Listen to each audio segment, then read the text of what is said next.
तो इंडिया में health insurance ना लेने के पीछे का क्या कोई मेन रीजन है, या उसके पीछे सिर्फ पैसों की कमी हो सकती है?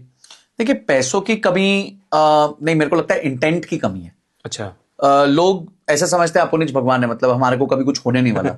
हमेशा हम मतलब कोई हमारे को बीमारी नहीं लगेगी, कुछ नहीं लगेगी जी। और इंडिया में ना रिस्क के कॉन्सेप्ट को लोग समझते नहीं है। आप देखेंगे कि जो लोग यहाँ गाड़ी चलाते हैं बिना सीट बेल्ट के गाड़ी चलाएंगे, रैश गाड़ी चलाएंगे, बिल्कुल, क्योंकि उनको लगता है कुछ नहीं होगा। फिर जब होता है तो आप जानते हो क्या क्या होता है। बिल्कुल।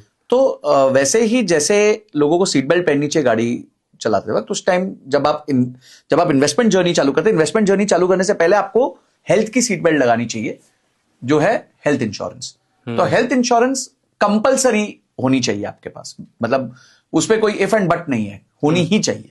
ओके। अच्छा, इसको देखते हुए जो सरकार है वो भी अपनी एक हेल्थ इंश्योरेंस पॉलिसी लेकर आती है, और जो प्राइवेट कंपनीज होती है वो भी इसमें आके जुड़ जाती है। तो मैं थोड़ा सा ना डिफरेंस समझना चाहता हूँ कि जो गवर्नमेंट की जितनी भी हेल्थ इंश्योरेंस स्कीमें हैं या जो प्राइवेट वगैरह है, क्योंकि जिन लोगों के पास में सच में अगर पैसा है और थोड़े सीरियस है, फोकस है, वो प्राइवेट वाला वो ले लेंगे।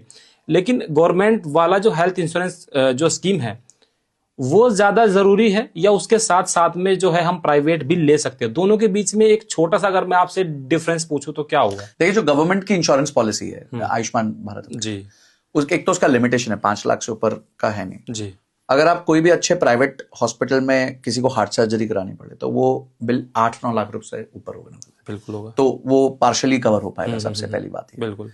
ठीक है, दूसरी बात यह है कि डेफिनेटली वो प्राइवेट हॉस्पिटल्स में भी चलता है, बट वो जो नंबर ऑफ प्राइवेट हॉस्पिटल्स में है वो एज कंपेयर टू एक प्राइवेट इंश्योरेंस थोड़ा सा कम होता है। ठीक है, मतलब वो उतने हॉस्पिटल्स को कवर नहीं करता है। और तीसरा, जो प्राइवेट वाले हैं वो ज्यादा कॉम्प्रिहेंसिव होते हैं, उसमें बहुत सारे आपको ऑप्शंस मिलते हैं। आपको कोपे का ऑप्शन मिलता है, रूम रेंट कैपिंग का ऑप्शन मिलता है, बहुत सारे और ऑप्शंस मिलते हैं। वहां पे आपकी जो इंश्योरेंस है उसमें नो क्लेम बोनस आपको मिलता रहता है, इंश्योरेंस की वैल्यू बढ़ती रहती है।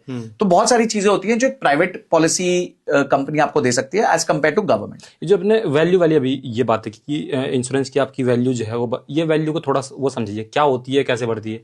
देखिए, वो डिपेंड करता है कि आपके इंश्योरेंस पॉलिसी आप किस तरीके की खरीदें। फॉर एग्जाम्पल, आपने 10 लाख की इंश्योरेंस खरीदी जी, और उसमें है कि ये 4x तक जा सकता है। अच्छा। तो हर साल अगर आप क्लेम नहीं ले रहे हैं तो आपको नो क्लेम बोनस मिलता है, और ये 4-5 साल के अंदर आपकी 40 लाख रुपए की वैल्यू बन जाती है। इसकी मतलब 10 लाख वाली इंश्योरेंस की 40 लाख की वैल्यू हो गई। प्रीमियम सेम रहेगा? प्रीमियम सेम है, आपको 40 लाख रुपए का कवरेज मिल रहा है आपको। अच्छा। तो 40 लाख का कवरेज मिल रहा है और आपको जो है 10 लाख का आपने स्टार्ट किया था, तो ये इस बात का बेनिफिट है कि आप उनके साथ टिके और आपने क्लेम भी नहीं किया।